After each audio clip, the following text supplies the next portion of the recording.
we have to be aware that although we are so familiar with the cyber and digital world, it's still a new technology. And I think we don't have that much time to develop these organizations and rules as we had for the maritime or for the airspace. The situation is both terrifying and sort of deteriorating, I would say, at the same time. Part of the reason is because the technology is evolving so fast. Every time there is a new tool put on the market, so to say, it can, and someone will, try and test it as a weapon.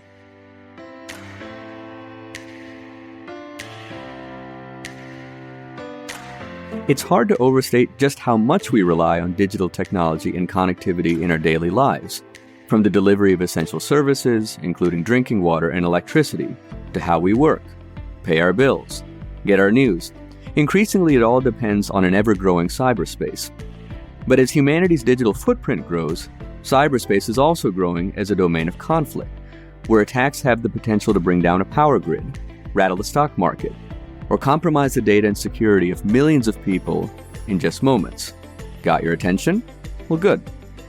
Welcome to the second season of Patching the System, a special podcast from the Global Stage series, a partnership between GZERO Media and Microsoft. I'm Wyne, a senior analyst with Eurasia Group.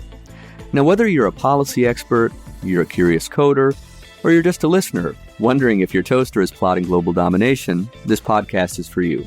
Throughout this series, we're highlighting the work of the Cybersecurity Technology Accord, a public commitment from more than 150 global technology companies dedicated to creating a safer cyber world for all of us. Last season, we tackled some of the more practical aspects of cybersecurity, including protecting the Internet of Things and combating hackings and ransomware attacks. This time around, we're going global, talking about peace and security online, talking about how the international system is trying to bring stability and make sense of this new domain of conflict. Digital transformation is happening at unprecedented speeds. AI, anyone? And policy and regulation need to evolve to keep up with that reality. Meanwhile, there has been widespread use of cyber operations in Russia's invasion of Ukraine, the first large-scale example of hybrid warfare. Well, what are the rules? Enter the cyber diplomat. An increasing number of nations have them. Ambassadors who are assigned not to a country or a region, but instead assigned to addressing a range of issues online that require international cooperation. Many of these officials are based in Silicon Valley, and the European Union just recently opened a digital diplomacy office in San Francisco. Meanwhile, the United States named its first cyber ambassador, Nathaniel Fick, to the State Department just last year. Here he is at a Council on Foreign Relations event describing the work of his office. Part of the goal here was to bring in not only one person, but a group of people with other perspectives, outside perspectives, in order to build something new inside the department. It's as close to a startup as you're going to get in a large bureaucracy like the Department of State. I think one of our goals, again, is to really restore public-private partnership to a substantive term. What do cyber diplomats do? Why do we need them? And how do they interact with private sector companies around the world? I'm talking about this subject with Benedikt Wechsler, Switzerland's ambassador for digitization, and Kaja Ciglic, Senior Director of Digital Diplomacy at Microsoft. Welcome to you both. Pleasure to be here. Thank you for having us. Ambassador, let me begin with you. So, what does an ambassador for digitization do, and why did Switzerland feel that it was necessary as a diplomatic position? Diplomats of diplomacy is one of the oldest professions in the world, actually. And when our new minister came in 4 years ago, he wanted to know what is the world going to look like in about 8-10 years. And there came up a foreign policy vision, which of course stated also that the digital world, the cyberspace, will be ever more important. And so an ambassador is sent abroad to promote and protect interests of its citizens, companies, but also promote an international order which is conducive to, serving the best interests to not only his own country, but the whole world. But we didn't have a structure who deals with the digital world because there are new partners, there are new power centers, there's new actors, but the same interests and values were at stake. So we decided to set up up a division for digitalization, which means exactly to promote interests for the citizens, Swiss companies, values, and human rights as well, in that new field and develop that with new partners. So that is our key mission. When most other folks hear the word ambassador, we are thinking about an ambassador to country X. I think it's really exciting that we now have an ambassadorial position for this critical priority. So run us through some of the most pressing problems that you're tackling in this new role for a very new remit. Normally, we always have a little tendency to fix our ideas on problems and security and risks. So that, of course, is the underlying most important issue. This digital space, the cyberspace, has to be a safe space. Otherwise, people don't want to engage in such a space. That's also a change from the sort of physical world to the digital world. I just recently read a report that in Denmark, there has been no bank robbery anymore because there's no more banks where you can get money out. But of course, they moved to the cyberspace. Right.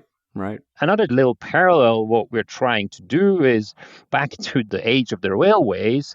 There was a problem that train coaches were moving from one country to another, but they didn't have a mean to lock or unlock these train coaches. So a group of experts sat together in Bern and devised a special key, which is still in function today, which was able to lock and unlock these wagons and make train connections safer. So that is exactly what we now have to do in the cyberspace, to find these key of Berns or the key of Geneva or the keys of wherever, to make the digital cyberspace safe and workable. Kaja, I want to come to you next, and it's building off of the ambassador's remarks. You've said previously that cyber diplomacy is different from other traditional forms of diplomacy because it's multi-stakeholder. What do you mean by multi-stakeholder in this particular context? And explain why Microsoft has what it calls a digital diplomacy team. So if you think about our origins of the internet has always been, from the onset, governed and set up by groups that are not always government. It includes governments, but includes academia, includes the private sector, includes various representatives of the civil society.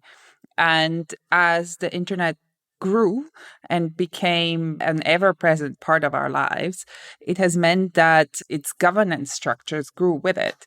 Of course, government states are there to determine what the regulations are, but because it is global, because it, a little bit like the ambassador was saying about the railways, we need to find ways for the trains not to just safely unlock and unload, but to go from one country to another on the same tracks is also something that had to be figured out.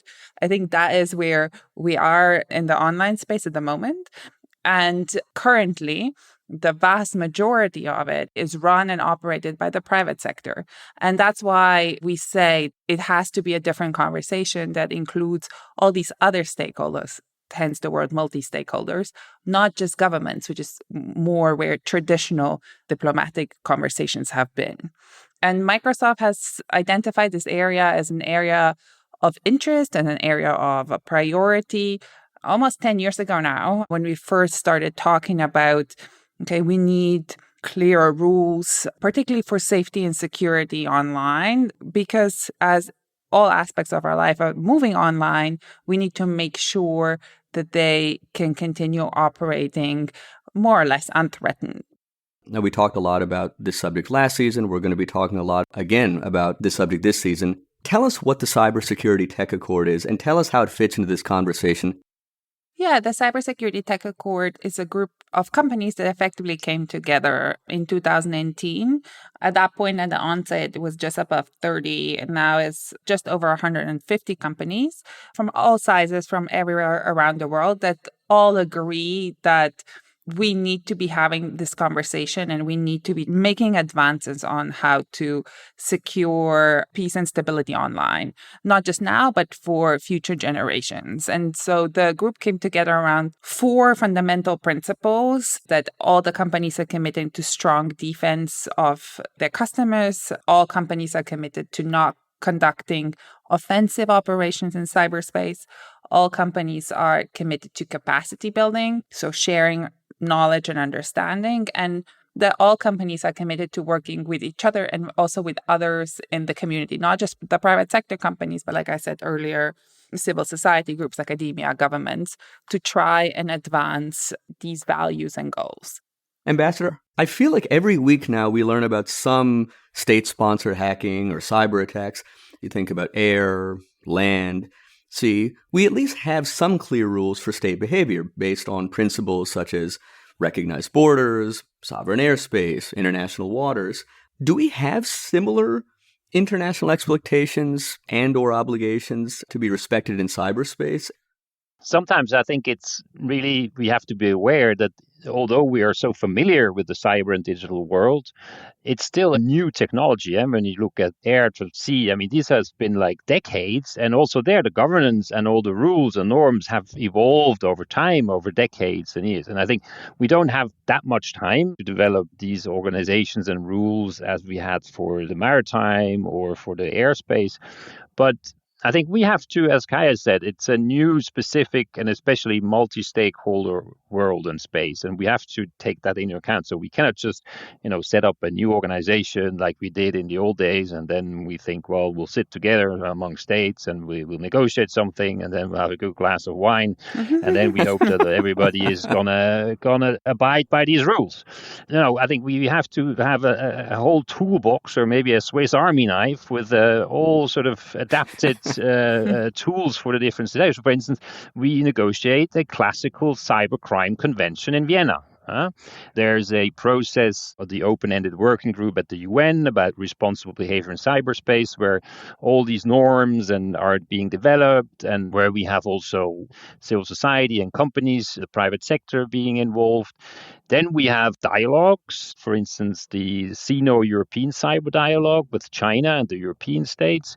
We have it also with the United States. And, there we are sort of defining, international humanitarian law, what is protection of basic infrastructure. So we're getting there. And I think also very importantly is that we engage very closely with the private sector, because there's the knowledge, there's the innovation, so that we can really, develop smart rules. But then lastly, I think we have to embrace much more also the scientific world, because in science there's so much progress and innovation and foresight that we have to take into account, because this is going to happen much faster, that this will become a reality. We cannot see where AI is going without also involving the scientific world. This is the second season of Patching the System, and it's amazing when I look back on the episodes that we recorded last year.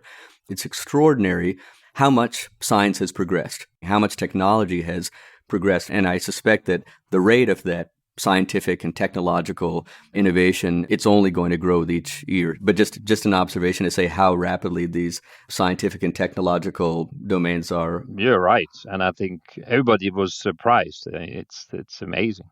I posed this question to Kaja earlier, that we think about cyber diplomacy as being different from what we might call more quote-unquote traditional forms of diplomacy. But in traditional diplomacy, Ambassador, we often think of governments in aligned groups. So we think, for example, of the NATO alliance for security, or we think of countries that support free markets and free speech versus those that support more state control.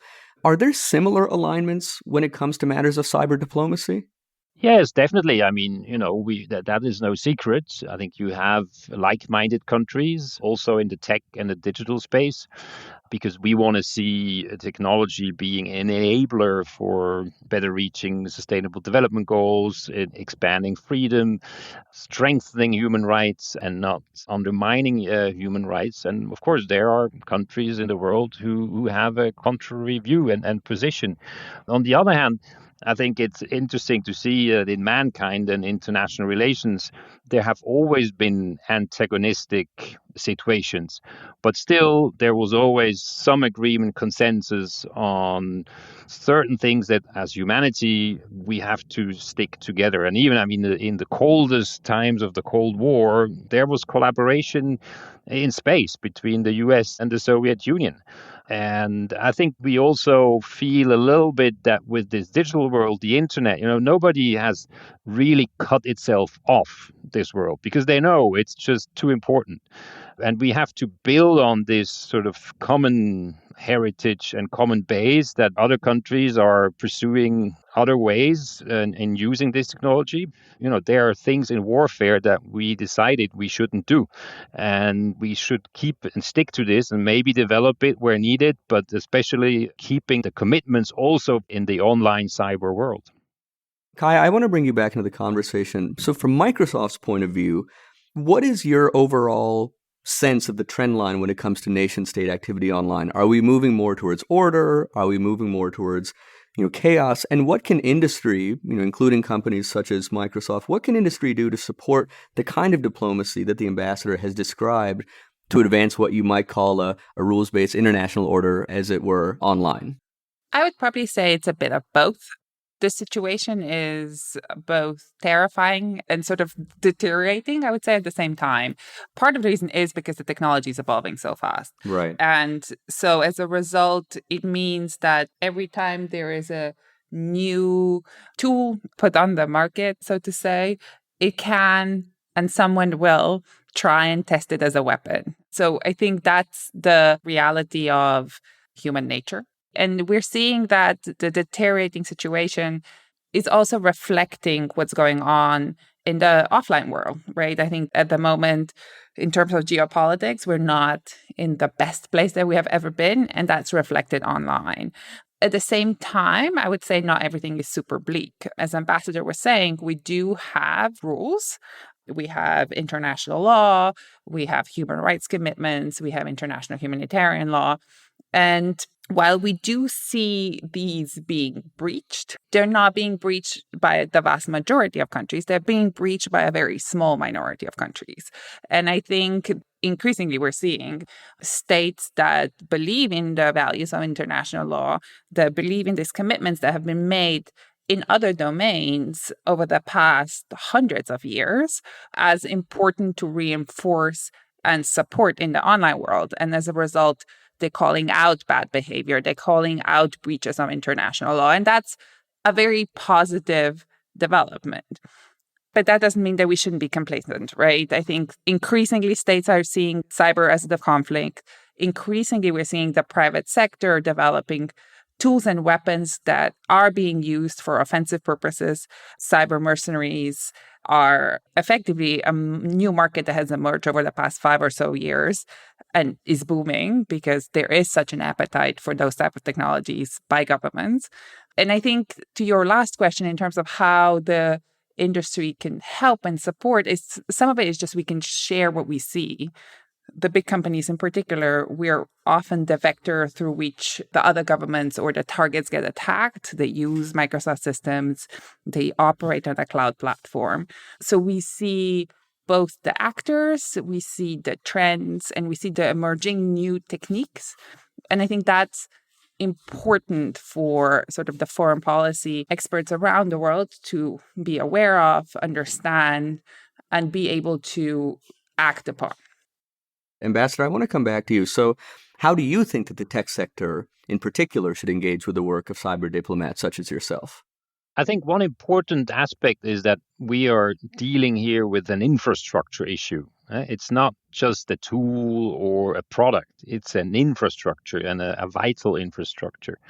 And I think that also implies then how the tech companies should and could be part of that. So I think they should, build this infrastructure together. And we, at the same time, can learn a lot from the tech companies.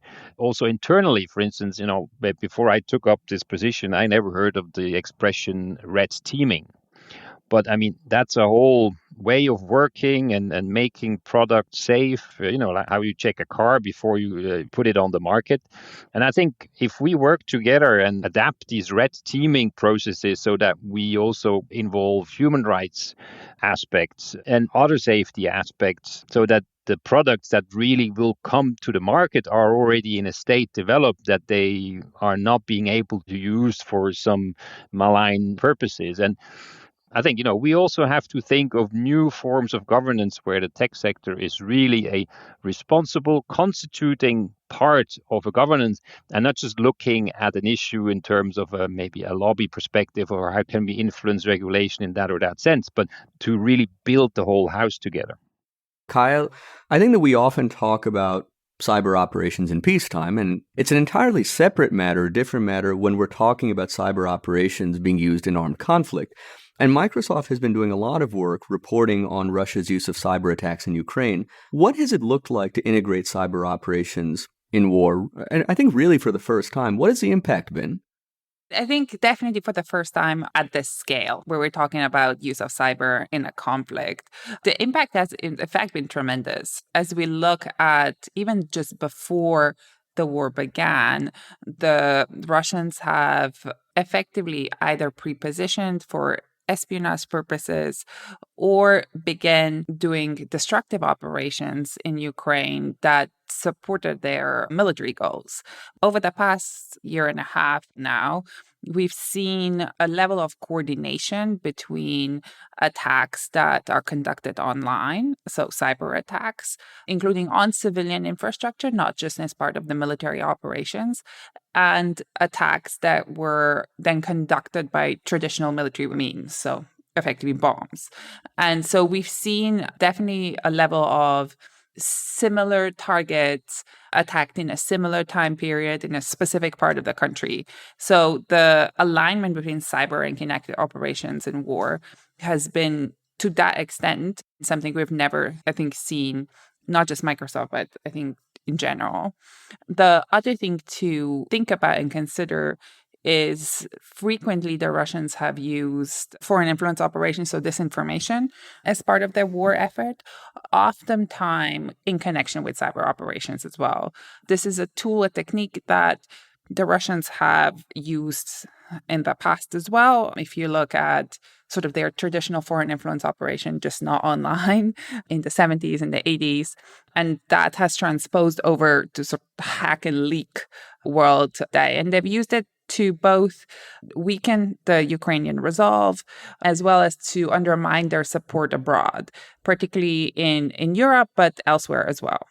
And the only reason I would say neither of those have been nearly as successful as perhaps has been expected is the unexpected but wonderful ability for both Western governments and the private sector, sort of across the board, irrespective of companies being competitors or anything like that, to come to Ukrainians' defense. We think that a lot of the attacks have been blunted also because the Ukrainian government very quickly at the beginning of the war decided to migrate a lot of the government data to the cloud. Again, with Microsoft, but also with competitors, and were thus able to effectively protect and continue operating the government normally, but from abroad. So, cyber offenses and cyber defenses, it seems, are increasing in parallel. So we have this kind of tit-for-tat game. Ambassador, considering this example of hybrid warfare in Ukraine, what are the lessons for the diplomatic community moving forward? And assuming that future armed conflicts will also have similar cyber elements to them, how should the international system prepare? I mean, there's a component of probably the classic disarmament processes. Normally, I think you can expect what Kaja said as well, that every sort of nation or state would like to have a position of superiority just to feel safe, to be smarter and more capable than the others so that an attacker wouldn't dare to attack them. But, we arrived in the nuclear arms race to a stage where you had to say it's because it's MID, it's mutually assured destruction.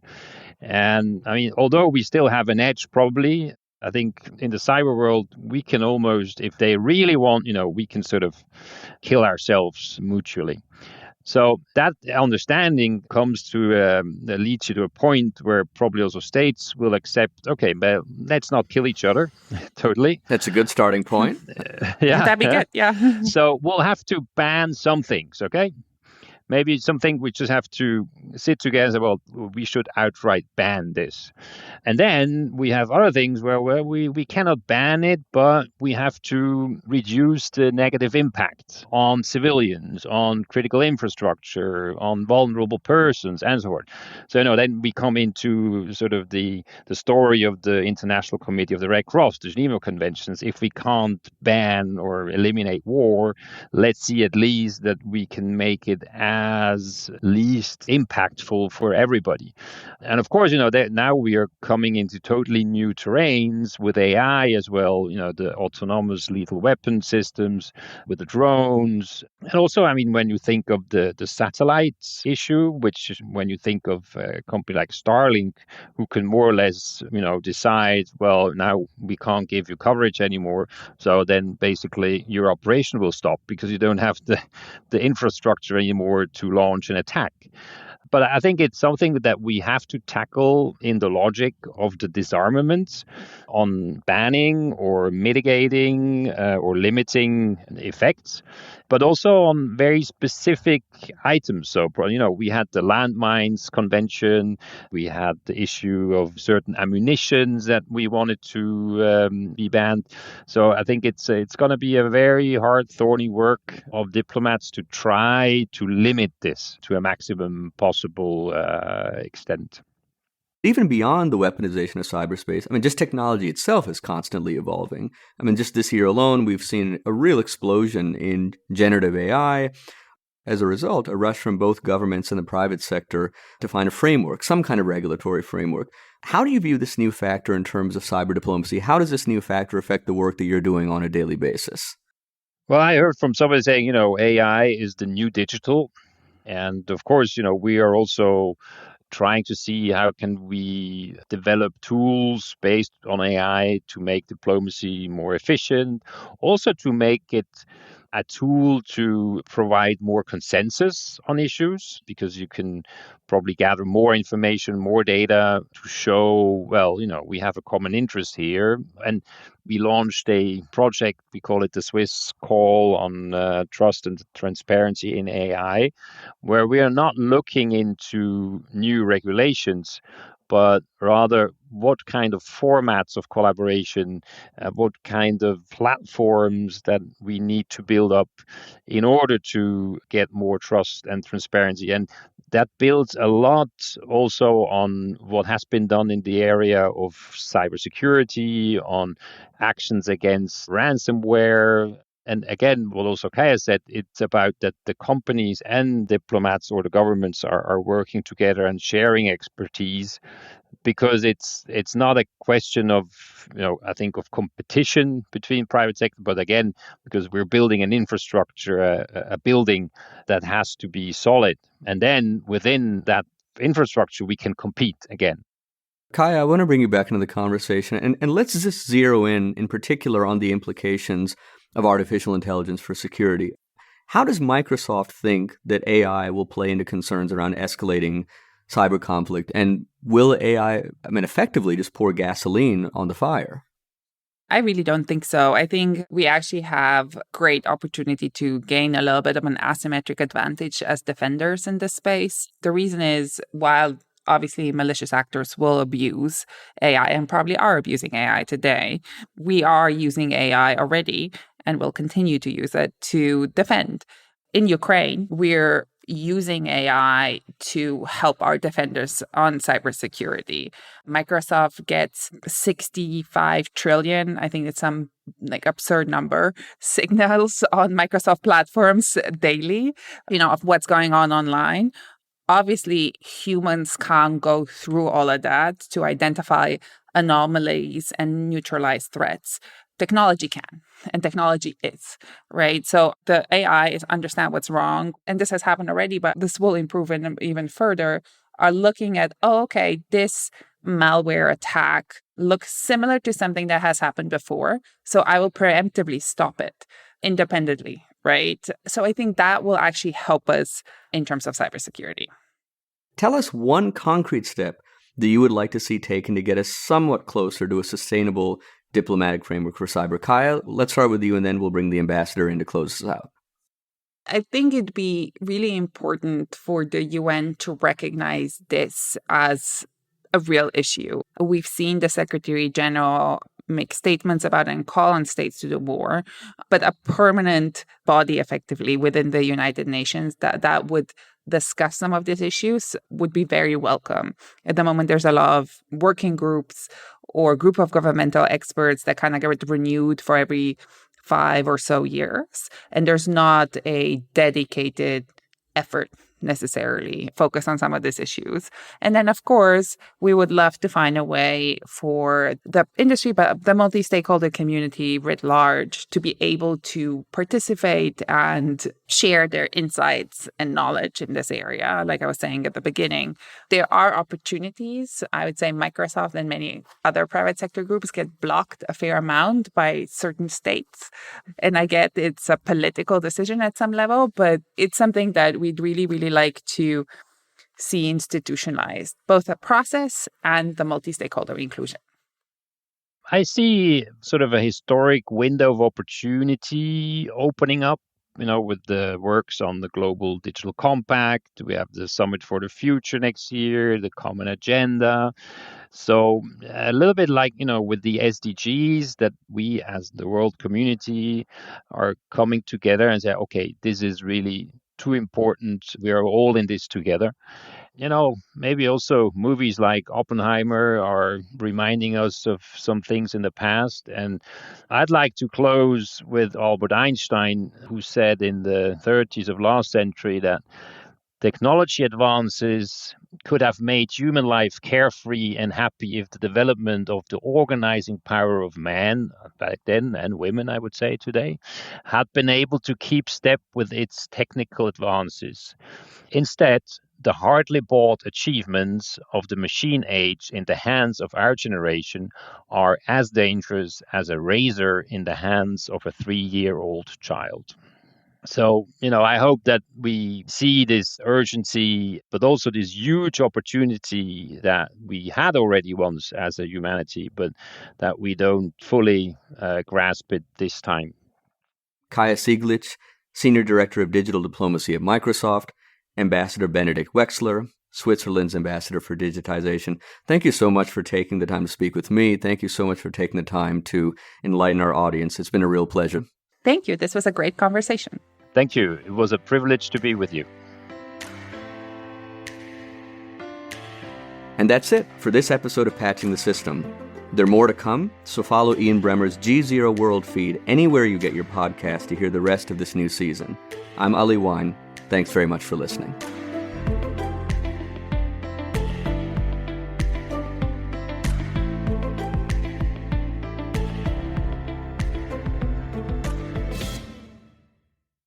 You're listening to the GZERO World with Ian Bremmer podcast, your weekly geopolitical deep dive into the world's biggest news stories, featuring in-depth conversations with global leaders and newsmakers.